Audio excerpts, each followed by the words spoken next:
Okay, dito naman tayo no? Ang problem natin is 5/6x plus 2/3 is equal to 1/2 x plus 3/4. Okay, anong gagawin natin dito? The same thing, no?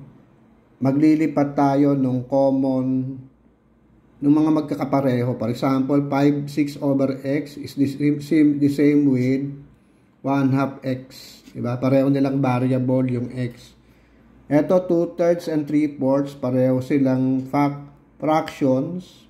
O pagsasamahin natin sila. Let's start tayo muna dito sa pagsasama dun sa eto, no? With variables, both variables na x, no? So, ililipat natin yung 1/2 x sa kabila. So, this is positive. Pag nilipat natin sa kabila, it will become negative, di ba?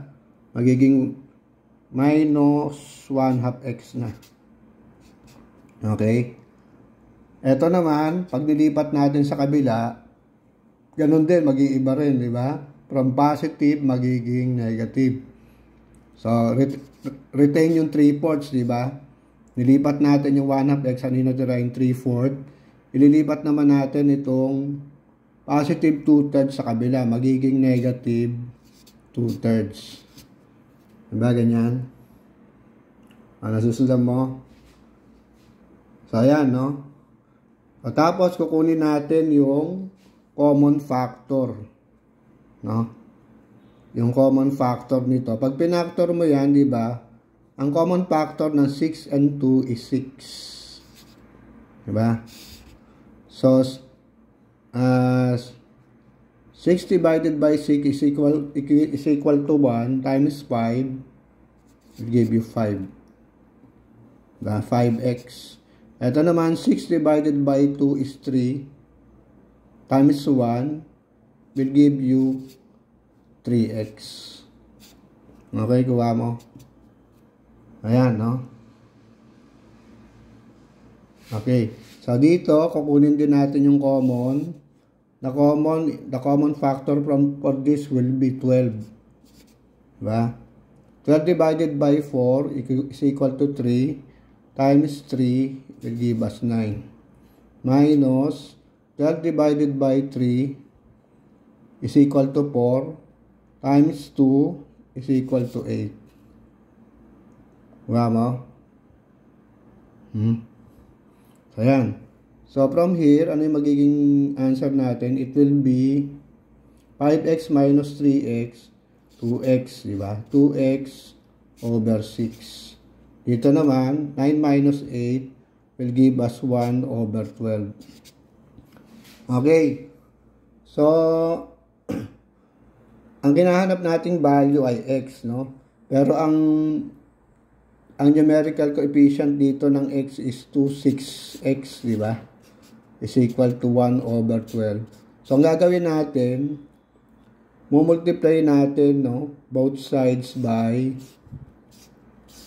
a factor, no, that will reduce 26x to 1x.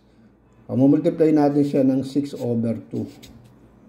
Diba? 6 over 2, before you multiply that, pwede mo i-cancel yung mga common. 2 divided by 2, 1, 1. 6 divided by 6 will give you 1. No? 1. So, ano natira? Multiply din natin yung other side ng 6 over 2. Okay? So, dito, natira na lang is x. No? Natira na lang is x. Dito naman, 6 and 12, parehong factor nila yung 6. 12 divided by 6 will give us 2. And 6 divided by 6 will give us 1. So, ano natira dito? 1 times 1 is 1. Tapos, 2 times 2 is 4.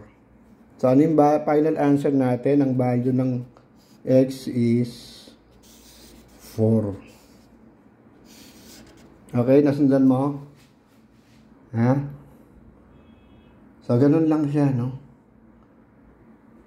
O, balikan natin, ha? So, from the start, ang ginawa natin is pinagsama natin yung same.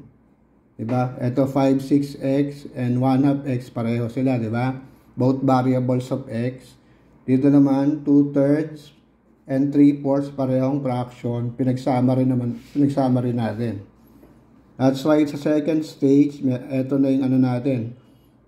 Again, tatandaan mo, no, when you transpose, pag naglipat ka ng one number from one side to the other, ano yung nangyayari? Nag-iiba yung sign, no? Again, balikan natin yung 1/2 x, nung nilipat natin dito sa other side, you notice, what becomes of the sign? Naging negative. From positive, naging negative. The same thing happened dun sa 2/3, di ba? Yung 2/3 is positive, nung nilipat natin sa kabila, ano nangyari? Naging negative 2/3. Okay? Tapos, next, ano ginawa natin? Hindi ata ganito yung ginawa sa problem sa inyo, no? Pero, ito yung pwede nyong gawin, no? Okay? You can get the common factor between 6 and 2. The smallest common factor between 6 and 2 ay 6, no? Gagamitin mo siya as common denominator. To do that, okay, no? You write 6 here and divide. Okay, 6 divided by 6 is 1. Multiply by 5. It will leave you with 5x. Okay, dito naman, 6 divided by 2 is 3 times 1. That gives you 3x. Kaya, eto, no? Using the 6 as the common denominator, it will give you with 5x minus 3x over 6. Dito naman, ginamit natin common denominator yung 12. Diba kasi 4 times 3 is 12. Okay? So, 12 divided by 4 will give us 3. Times 3 will give us 9. 12 divided by 3 naman will give us 4 times 2 will give us 8. No? Bakit? Minus 8, no? Kaya na, di ba? 5x minus 3x is 2x over 6. 9 minus 8 naman is 1 over 12. Okay, no? To eliminate 2 and 6 and leave us with only x, anong ginawa natin? Minultiply natin both sides by 6 over 2. Okay? Before you multiply, ika-cancel out mo muna yung mga magkakapareho, di ba? Ito, this 2, di ba? 2 divided by 2 will give is equivalent to 1.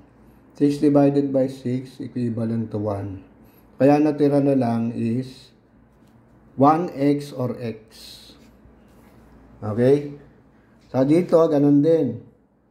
Diba? 6 and 12, ang common factor niya ay 6. Diba? Yung 12, when you divide by 6, will leave you with 2. Yung 6 naman, when you divide by 1, will leave you with 1. So, 1 times 1, ito yung answer natin, 1. Then, 2 times 2 is equal to 4. So, anong final answer? X is equal to 1/4. Ha?